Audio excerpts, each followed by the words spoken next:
อาศัยดินปูหญ้าโดยดินเจ้าเองนะบ่มีว่าขอโทษน้ำอันทั้งพ่ออีหล่าเพิ่นนี่ไปใช้เอ่ยพอเพิ่นนี่เพิ่นตายแล้วเสียแล้วโดยเป็นยังไงรถต่ำแล้วรถต่ำเกิดอุบัติเหตุบ่โดยคนจากไปได้จักปีเลย3 ปีนี่ละ3 ปีนี้โดยรถถีบเจ้าบ่เอาบ่ลูกล่ะเจ้าบ่เมื่อยย่างบ่ซะเมื่อยอยู่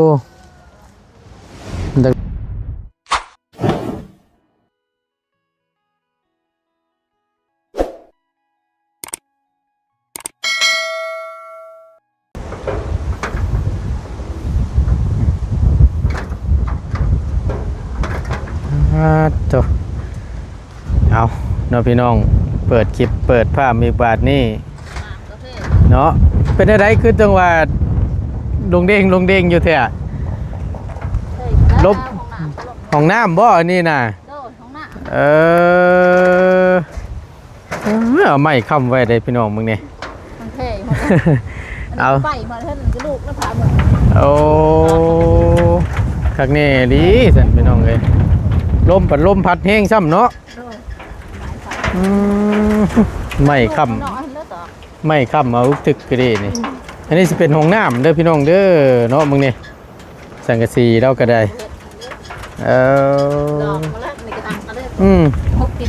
เนาะคักแน่ดีนี่เอาขออนุญาตเด้อพี่น้องเด้อมาบาทนี้พอดีทางบ่ตูนได้เข้ามาพี่น้องอยู่อันนี้ไปเมื่อเฮือนเจ้าก่อนนั่นมาหาทางครอบครัวหนึ่งว่าสั้นซะซึ่งทางบ่ตูนก็พอดีเข้าไปซื้อน้ำปั้นแล้วพอดีทั้งแม่เราได้แนะนำเข้ามาว่าให้เข้ามาเบิ่งทางครอบครัวหนึ่งว่าสันที่เพิ่นทุกข์ยากว่าสันซะ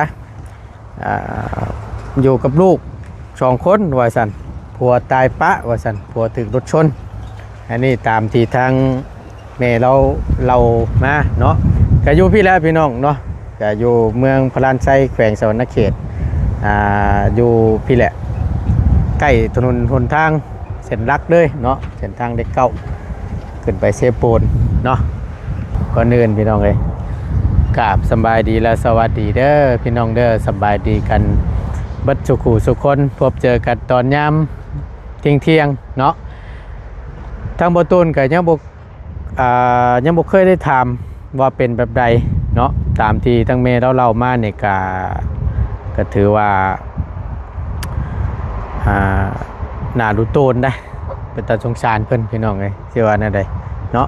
เอาเป็นแนวใดทั้งบ่ตูนสีพาพี่พน้องเข้าไปเบิ่งเข้าไปชมน้ำกันแล้วก็ถามเบิ่งว่าเพิ่น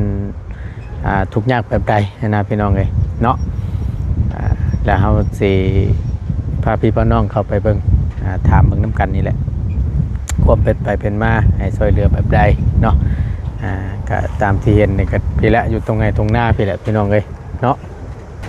โอเคไป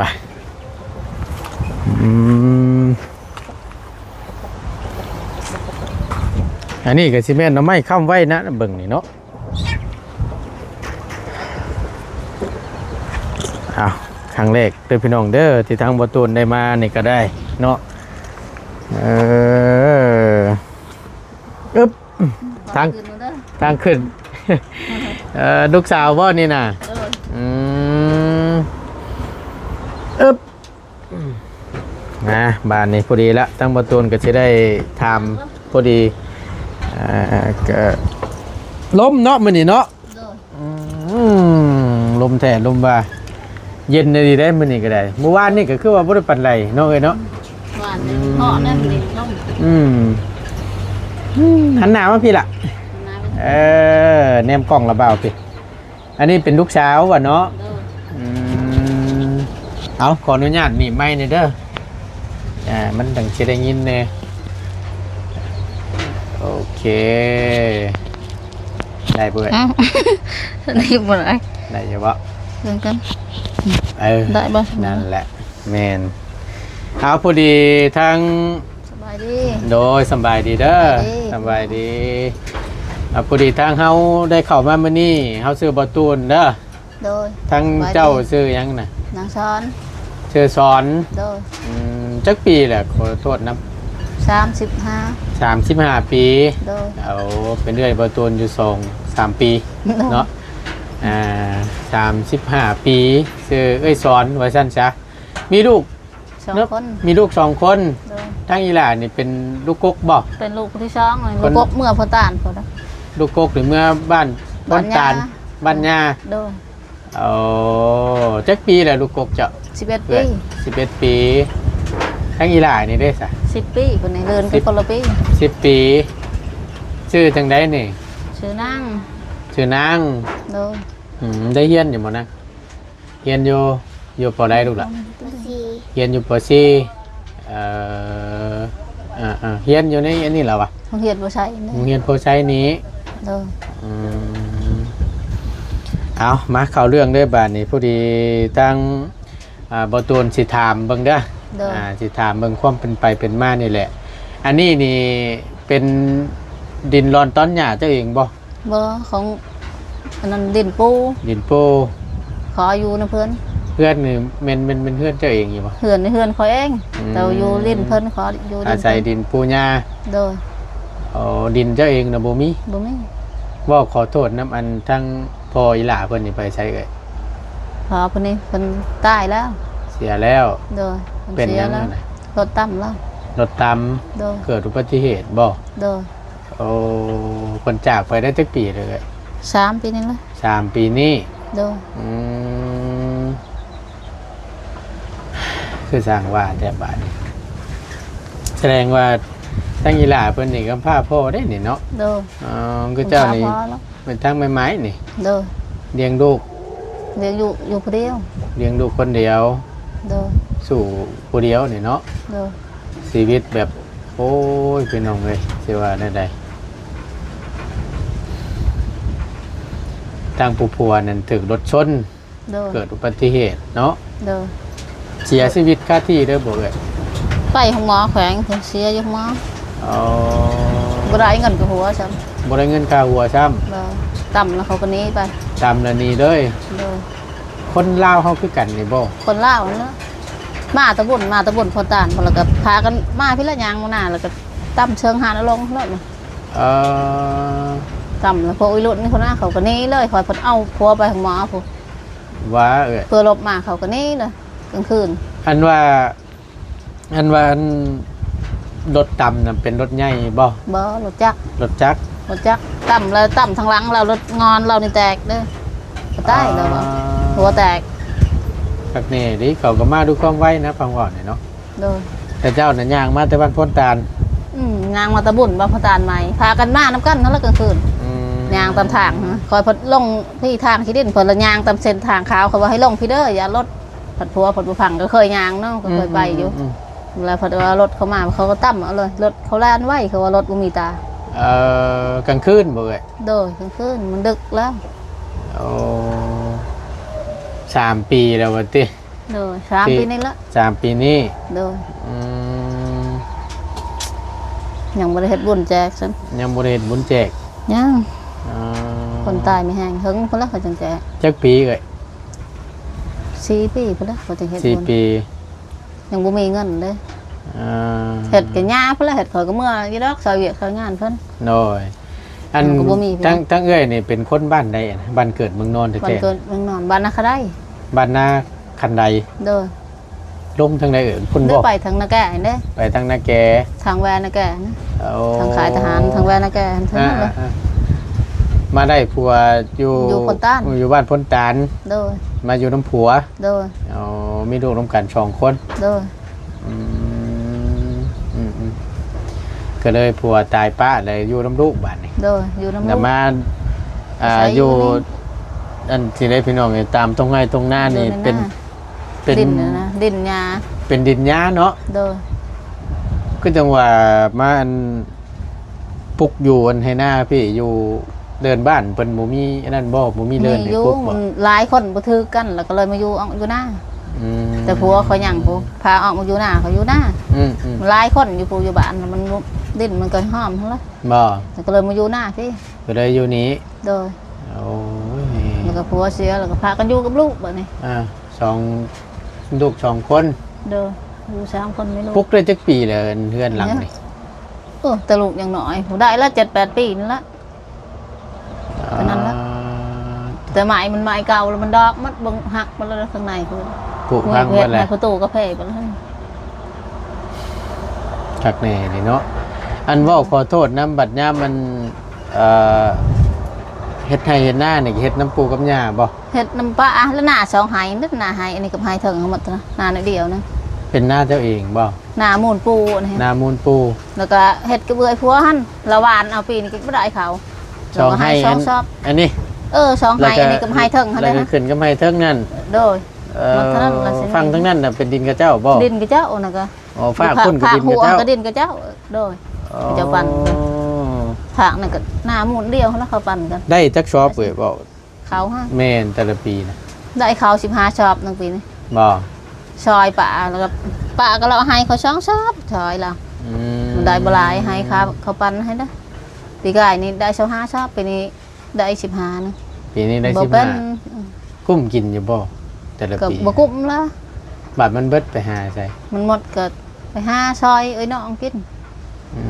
เอาแห้งไปแลก แม่น ไปช่วยเวียกช่วยงานนี่น้อง โดย แล้วก็พอได้เข้าวมากิน โดย เคยอยู่บ่แบบว่า แบบเข้าวขาดแรงเก่งขาดหมอ เคยคือกัน เคยคือกัน เคยแบบ และ บ่มีก็บ่มี อ๋อ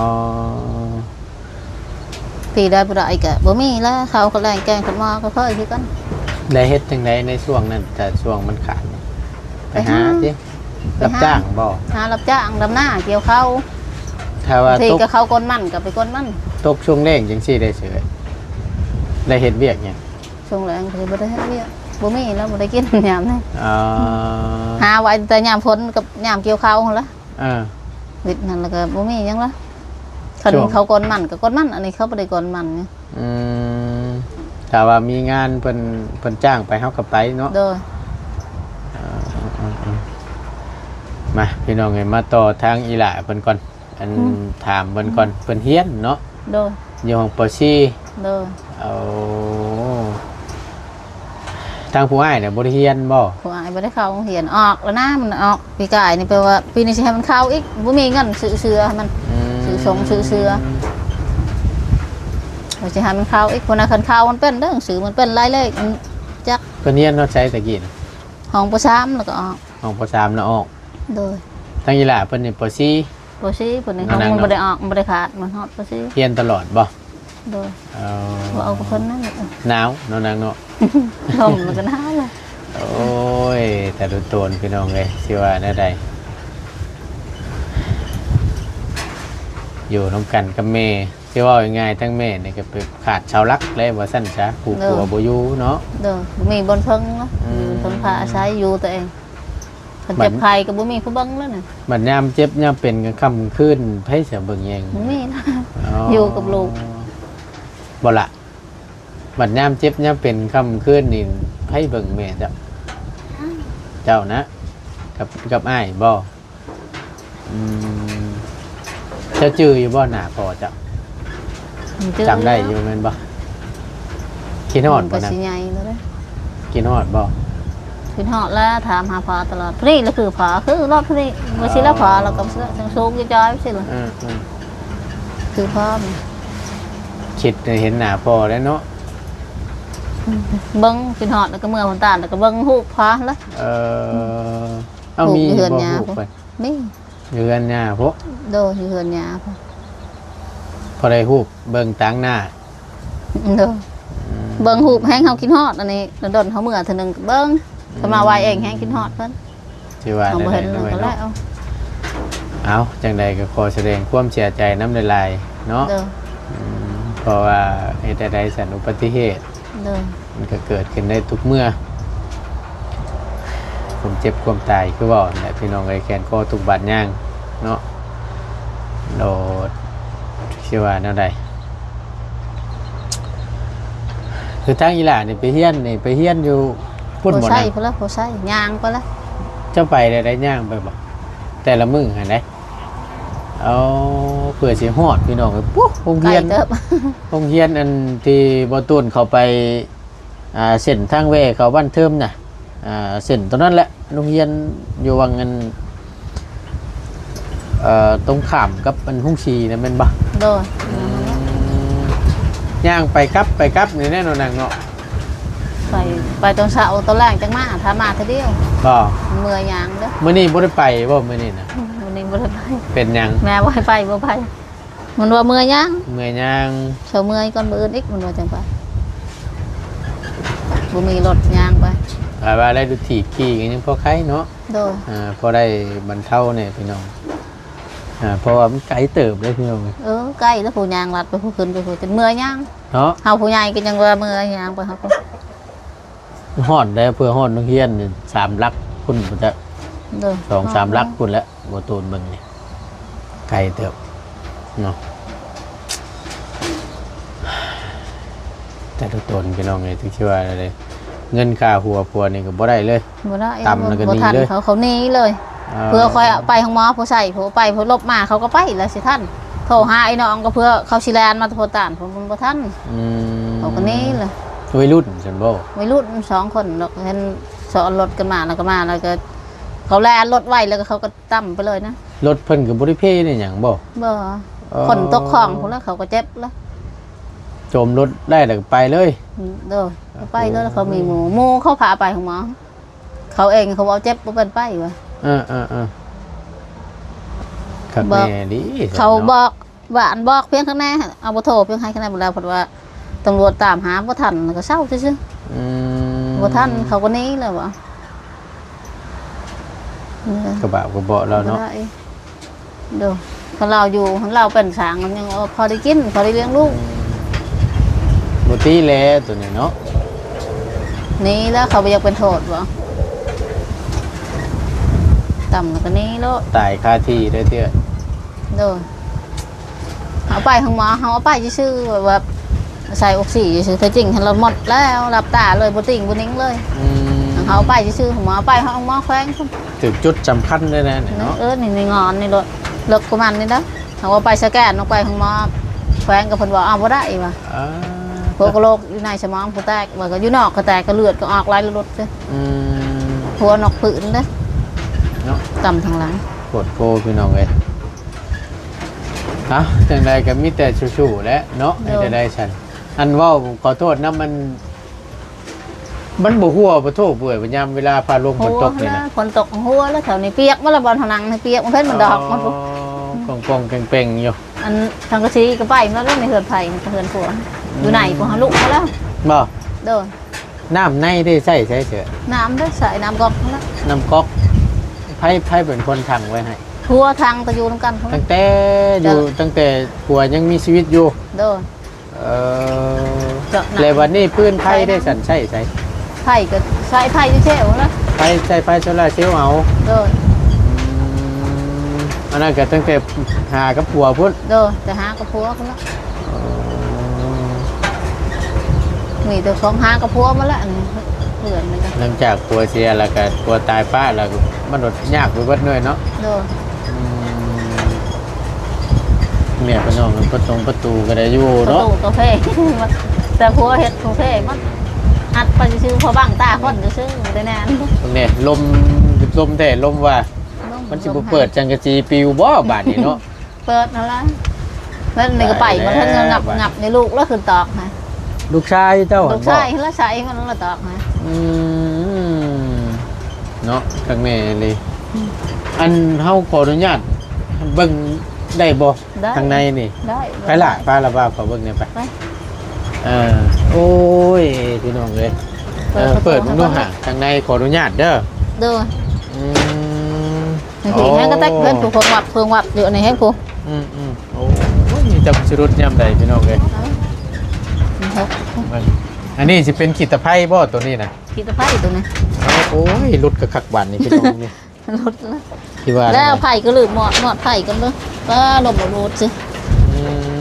ไผ่แล้วนี่บ่ดังไผ่เห็นไหม เย็นจ่วยเขา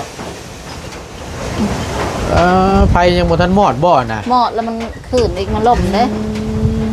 หักมันเฮ็ดถูกเบิ่งวักของวัก เนาะ อันนี้ก็ชะลุได้ในเฮ็ดในอัดก็สิเอาสิ ครับพี่น้อง ชะลุหมด เบิ่งเวลาฝนตกมาเปียกวัดนี่เนาะ เปียกมาละสังกะสีหัก หมอดจับเจือด้วยไฟน่ะลมจับ เด้อ ไหม้เขานี่นั่นบ่แห้งแล้ มีคนอยู่อีก นี่ไฟน่ะแรงยิ่งแรงอยู่นั่นมอดให้กะคักเด้อ เด้อ นะมึงนี่ฮะนะเห็นบ่น่ะย่านได้เฮา มันล่มนี่เบิ่งเอามันหอมแล้วก็ไฟไหม้น้ำขี้ตะไคร้กันเลย อืม น่ะว่ามาอยู่ก็ทันหันเลยแล้วก็เฮ็ดบ่มีคนใหม่หาเก็บหันเก็บนี่บ่ถือกระต้องออกมาอยู่หน้า เนาะ คันมีใหม่ก็เราก็เฮ็ดก็ดีแล้วเราก็เป็นช้างบ่มีใหม่เก็บเก็บนี่ก็มาเฮ็ดเบิ่งอันนี้ก็หักแล้วนี่เอานี่ต่อใช่ชาด นี่ดิ หักแล้วค่อยเอาใหม่เด้อช็อตใช่นี่หักแล้วเอาขางอันเฮ็ดนี่หัก ย่างบ่ระวังนี่แม่นเรียบร้อยแล้วเด้นี่เนาะ ดูนี่เอาใหม่ช็อตใส่แล้วก็แล้วเอา อันนี้สิเป็นบ่นอนนี่เนาะ เด้อบ่น้ำแล้ว ตั้งแต่ผัวแล้วยังอยู่คนใดพี่น้องเอ้ยหลังจากผัวตายปะแล้วก็อันนั้น ผู้ห่ม แล้วก็ ขับเหม็นหน้า เป็นไปนี่แหละตามสภาพที่เห็นนี่แหละเนาะโอ้ยหนาวบ่โทบ่ล่ะยามมื้อคืนนี่นั่งหนาวบ่ลูกล่ะ หนาวแล้วเอาสิเพิ่น เบิ่งมุ้งก็ขาดพวกนี้ นอนนำกัน3คนแม่ลูก 3คนไว้ลูกขาดมัดหมุนก็ได้บ่ ขออ มี นุ หมุ ญาต น เด้อพี่น้องเด้อเนาะรุ่นแบบบ่กู้เลยนะนี่บ่ บ่ได้กู้เลย เอา เดี๋ยวนอนแล้วก็นอน เบิ่งลมโจนเบัดพี่น้อง เบิ่งเสื้อผ้านี่ก็มีแต่เสื้อผ้าขาดเด้อนี่ก็ได้หากว่าบ่ได้เอาอันน่ะเก็บไว้ใช้หยังดำน่ะ โดย บ่ได้มีเพียงได้คุณตาเฮ็ดนั่นล่ะสิมีเพียงบ่มี มันสังกะสีเก่านะพี่น้องเอ้ยเนาะ เด้อ สังกะสีเก่า น่ากด แล้วบัดนี้แหละมันซ่อมแซมใช่แล้วบัดนี้มันฝนตกมาน่ะมันหัวบัดนี้พอสิว่านะ หกมัน จงปงเชิงปิงไปอยู่แต่ละหม่องแต่ละบอนนี่ได้เข่าเราพี่น้องเลยเนาะ เขาไปซอยคนแล้วซอยพี่น้อง ฮอดเดือนได้นี่เอ้ย เนี่ยฮอดอยู่ดอกเดือนอันนั้นเดือน6เดือน7บัดนั้นเป็นแล้วแล้วนี่เนาะ เด้อมีแต่ไปหาใหม่อีก ถึงช่วงเดือน6เดือน7บ่กุ้มปีซับ บ่ เนาะ กุ้มปีกายนี่ได้15ชอบกุ้มปีกายนี่ ที่มาชอบนะกุ้มบ่ กุ้มปีกายนี่จนยังเหลือเด้อยังเขาเก่าสันสองสามชอบ เอ้ากินได้คือจังว่าชิมหาชอบกับกุ้มเว้ย กุ้มละ3คนลูกกับผู้ชายมันบ่ชูอยู่เฮือน มันไปผู้เมื่อบ้านยาพุ่น อยู่น้ำปูน้ำยา เด้อ เสี่ยว เมื่อลิ้นซื่อๆเมื่อลิ้น บ่เชื่อง่ายๆนี่แม่นกินลักๆเลยก็แม่นทั้งเอ้อยกับลูกชาวหลานนี้เนาะ เด้อคนนี้เราอยู่นั่นเด้อ ก็ดีเด้คำว่าชิมหาชอบมันกุ้ม ปีนี้หมดหมูนี่ได้เขา12ชอบเด้อนี่ สิบ่กุ้มจำได้สักปีนี้เนาะ คนบ่มีผู้มาเอานำก็กุ้ม บ่ ให้พอแน่ก็สิบ่กุ้ม ให้พ่อ โดย พ่อเจ้า ก็บ่ เอง มี บ่ โดยพอเองนั่นล่ะ อ๋อ เวลาเรามาก็ให้เล่า เออ นี่เราบ่ได้มาหึงเลยคันโทรคอย3คนไม่ลูกมันก็กุ้มแล้วกิน นี่ข้าวสารอันที่สีเป็นข้าวสาร เนาะ ไปคนเพียงไปลกยามันแล้วก็เอาเข้า นี่ก็ข้าวสาร สักแน่ดีซะ ฝนตกในหัวเปียกหมดแถวนี้ แถวนี้ได้ โดยเห็นผู้มันสังกะสีมันหัวมันหลายปีแล้ว ป่องกังเป่งอยู่เนาะ อันนี้ก็บอลเขานี่ก็หัวนี่ก็ แถวนี้นะ ยามฝนยามฝนตกหัวมั้ง หลังจากมันก็เข้ามันก็คือสิเหลือหน่อยแล้วเนาะเบิดแล้วเนาะ เด้อ พอดีละพี่น้องเอ้ยก็ถือโอกาสได้เข้ามาเบิ่งอยู่ในเฮือนเราว่าซั่นซะอยู่ข้างในมันรถเนาะลมพัดใช่พัดครัวรถทะลุหากันเบิดเลย เด้อ เย็นจ้อยเลยฝาเฮือนเราก็นี่ขาดเบิดเลย ผ่านมาหลายปีแล้ว เอาขอโทษขอไฟหลายๆภาพมันจะมืดพี่น้องเอ้ยเนาะไปเอ้ยไปออกมานั่งนอกปีบัตรนี่โดยเนาะคักแน่ลีนี่ ป่าอันประตูเพื่อนก็ได้หาความปลอดภัยกับจุนโมมี่ บ่มีเฮ็ดเพราะว่าบางตาแต่ผัวอยู่พุ่นว่ามันกาแฟหลายปีแล้ว เนาะ ใส่กระแจพอล็อกบางตาคนซื่อๆละ แต่ว่าคือเนาะมันขาดเบิดเลย เด้อ เชือกมัดเนาะเลยพี่น้องนี่คือสิว่าได้ เชื่อ ก็ปังตาคนเชื่อ เด้อ สิวางได้จำใดเนาะ อ่า เด้พี่น้องเลยกินข้าวกินน้ำแล้วบ่สันมันนี่ กินข้าวแล้ว ได้หยังกิน กินแจวกับโลกพัก กินเจียวกับลวกผัก เด้อ บ่ได้ไปหานั่นบ่ได้ไปหาคุดกบคุดเขียดบ่ ไปก็บ่ได้นะกบได้แต่กระปูหั่นนะ บ่ บ่มีกบปีนี้ นั่นว่าตามตรงไหนตรงหน้านั่นนี่คงสีอันนั่นแท้ บ่มีเด้อไปเฮ็ดไปแต่เทื่อก็บ่ได้กบได้แต่กระปูมากิน บ่มานนะบ่แล้วก็เนาะ ประมาณปีนี้ เอาเว้ยเอาพี่น้องเอ้ยเนาะก็ทางประตูได้เข้ามานี่เนาะก็ถือว่าเป็นครั้งแรกว่าซั่นซะ เด้อ ก็ยังบ่ได้ถ่ายทั้งเอ้ยแล้วจักเทื่อเดี๋ยวเฮาถามก่อนถามว่าเฮาซอยได้หลักๆเลยแม่นเจ้าอยากได้หยัง อยู่ได้เพื่อนนี่ล่ะ ที่พักกระจายอยู่นี้ เด้อ ให้มันดีกว่าเก่าว่าซั่นซะเนาะ เด้อ โอ้ยพี่น้อง เดี๋ยวมันหักมันหล่นหมดเลย ถ้าหากว่าผู้ใหญ่เพิ่นช่วยสิปุ๊กอยู่ใส่ เพิ่นคนซอยฮะ ถ้าสมมติว่าผู้ใหญ่เพิ่นยื่นมือเข้ามาช่วยนี่สิปุ๊กอยู่ใส่มีบ่ดิ บ่มีละบ่มีดิ้นละคันว่าเพิ่นให้อยู่ก็สิขออยู่นี่คันเพิ่นสิให้อยู่ มันสิบ่ยากเลยเว้ยมันหนึ่งมาบัดอยู่น้ำปูน้ำยาบัดลูกชายเพิ่นก็บ่อยู่นำแหละ เนี่ยหั่นล่ะหากบ่มีบ่อนอยู่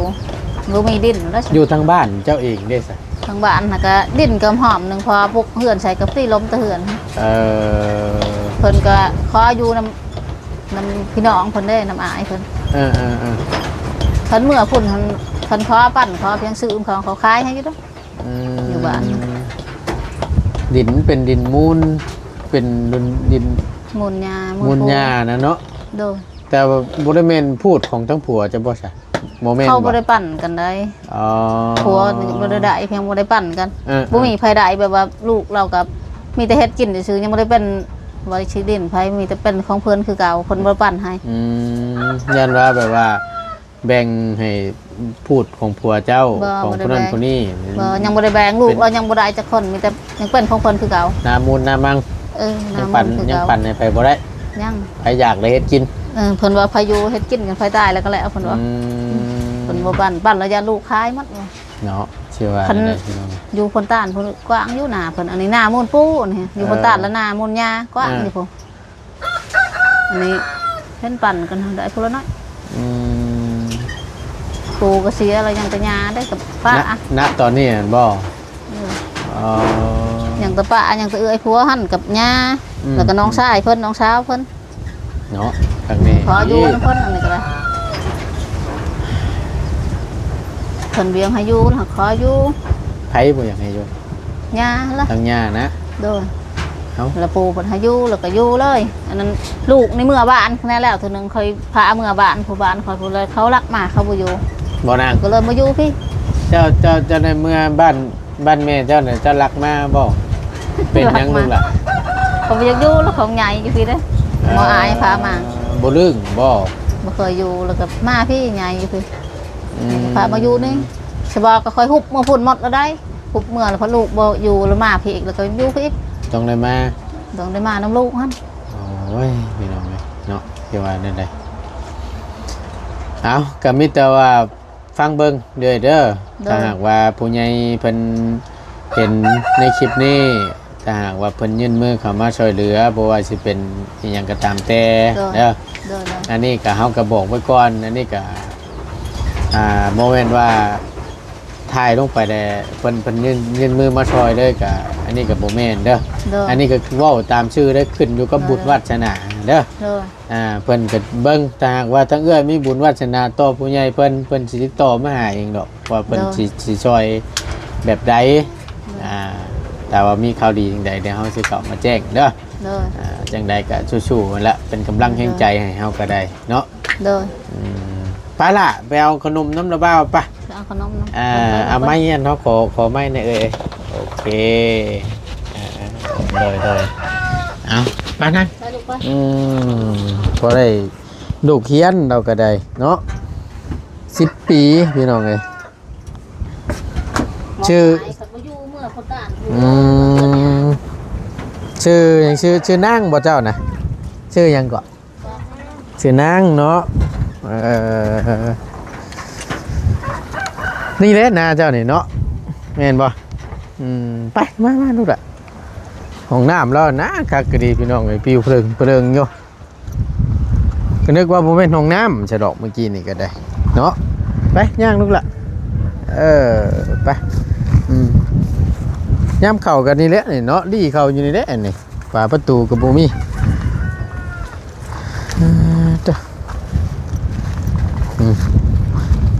ได้พี่น้องดูว่านั่นเลย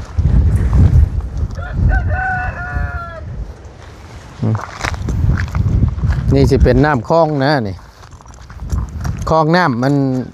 ช่วงหน้าฝนมากก็มันเต็มไปได้นี่เนาะล่ะเนาะเวลาเจ้าไปเฮียนน่ะเจ้าลัดไปใช่ลูกล่ะเลาะไปนี่พุ่นแล่น่ะเนาะหม่องเงินรักกันเสาสัญญาณพุ่นแล่น่ะเนาะเอาเฮียนของเจ้าไปเห็นได้เมื่อยบ่นั่งเมื่อยแล้วเนาะถ้าเป็นไปได้นี่โอ้เกือบตกกันคุมกระปูพี่น้องเลยถ้าหากว่าผู้ใหญ่เพิ่นช่วยมานี่เจ้าอยากได้หยังรถถีบเจ้าบ่เอาบ่ลูกล่ะเจ้าบ่เมื่อยย่างบ่ซะเมื่อยอยู่ดักลักเด้อน่ะอยากได้เฮือนพอได้นอนดีๆแน่เนาะพอผลบ่ฮู้ว่าใส่เนาะเป็นตะแกรงพี่น้องเอ้ยไปล่ะไปเอาขนมไปอึ๊บอะไรรู้ล่ะไปฉันมีแต่ว่าเดี๋ยวเราไปเอาไว้เขามาเยี่ยมใหม่เด้อจังใดก็สู้ๆเด้อนางเด้อเป็นกำลังแห่งใจให้ทางระเบ้าก็ได้ไปสบายดีพี่น้องเนี่ยเด้อสบายดีไปบ้านนี้อยู่กับเมย์กับอ้ายว่าสันพี่น้องเนาะกันนี่แหละ